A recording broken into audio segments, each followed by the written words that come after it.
No, nothing is allowed without his permission. So I asked, why did you allow me to do this? He says, well, because you chose it. But I let it go that long because what you were doing is building yourself a little, you have workers working for you when I was out there doing my thing. Yeah. And so you knew how to get at people and talk to people and comfort them in a certain way to that they were making money. So they were using you so they could make their money. So you knew how to build that. Yeah. He goes, but little did you know, my plan was, okay, you want that? I have to allow it because I don't want to violate you. But when it's time, all that experience you got, you're going to use it for me now.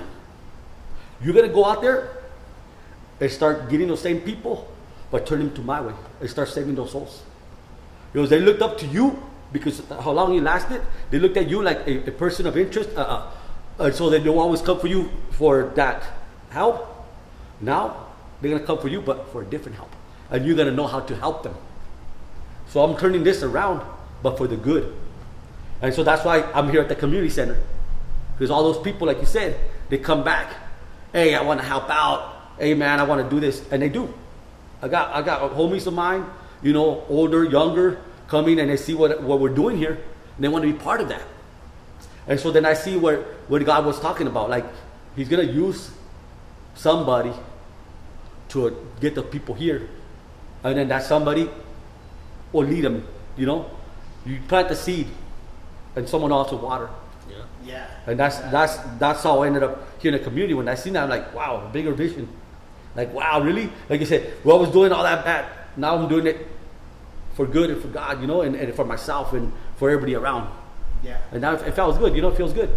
And you're showing your family, your kids, the people in your inner circle that, like, if I could do this, you guys can do this too. Yes. You know what I mean? Yes. And then we're leaving a legacy behind. You guys are leaving a legacy behind that when you pass, they're not going to say like, oh, my dad was out there gangbanger and he OD'd behind the trash can or whatever. You know what I mean? They're going to be able to say, my dad was out there and he did his thing. He was out there giving back to the community. He was out there feeding kids. He was feeding adults. He was giving a place where they could have time out from their pad or from the barrio and come and learn a new experience. And yeah, this Vato picked up a guitar and he's a new Carlos Santana. Or hey, there's this guy picked up the basketball and he's a new, you know what I mean? Yes. LeBron or whatever, you know what I mean? Like, and so you guys are like opening doors so people can learn and see what's outside the barrio, outside these streets. Correct. What's in the world, you know what I mean? And sometimes they can't go out there and experience it, but you guys are bringing it in here to show them. Yes. And that's feedback, like showing them video production, showing them, instruments, like all that stuff, man. That's But we're trying to show them how to use it in a positive way, Yeah. Like you said, we bring him here. Like we have my son. He's actually the president of the Chicano Image Bike Club, and it's like it's from 21, 22 is the oldest, and the youngest is like actually my other young son, which is 6 years old. But we got all these members in between, which is girls and guys, and we're trying to stick with the culture, low riding and all that, but use it for a positive way. So they won't join a gang, join a bike club. And then help each other out in a positive way. Don't go there and try to join a gang where they're gonna, carry a strap, watch your back. No, you're helping each other out, but in a positive way. And staying here at the center, we get to look out for them at the same time and guide them and show them how to go about certain things, And that helps, like you said, trying to plan field trips for them to get out of the community. Get out of here, we're just trying to plan a field trip to go take them camping or take them to like Catalina Island, something. you know what I mean? So they could experience something different besides being stuck here. Yeah, exactly. Yeah, exactly. I'm pretty sure you guys have homeboys that, and I think we all have homeboys that are still in the neighborhood and never really left anywhere outside of the county or let alone the state, Yes. So when you open these kids' eyes to something else, you know what I mean? That's a blessing right there because they'll be able to man, there's more to this world than just right here. Yes. You know what I mean? And that's a good thing because they need to go out there and experience other things and make their own legacy out there, outside. So that's really good. But like you guys stayed here and you guys are here, but you guys are giving back. Yeah. And you guys are like, when you say like you guys are watering the roots of your community so that way the roots can grow out, and be abundant. Yeah. That's Beedman, man. And let's get the last words in here. We'll start with homeboy right here. Yeah, shy boy. It's your turn to talk, man. Come on, It's your shy turn. boy. Well, I mean, words of encouragement, man. It's easier to give things out than to take things away. You know, it's easier to watch the smiles come out than to do anything else. That's beautiful. So let's start with you. Not start with you, but okay. Give me your last words right here. Your thoughts to people out there that are thinking like, how can I do this, or am I able to do this? Oh, you'll be able to do this? Yes, Yeah. of course, because we're that witnesses, right? But what I have, seen is that we're as human beings, we're so negative. Yeah. So we're always kind of always thinking on a negative, but don't always get stuck on that negative. Has to stay negative. Negative could be turned into a positive, and I think that's what we're stuck at. We gotta find that positive. Like, how can we turn something bad into good? Because we were bad, and now we're good. You're considered good.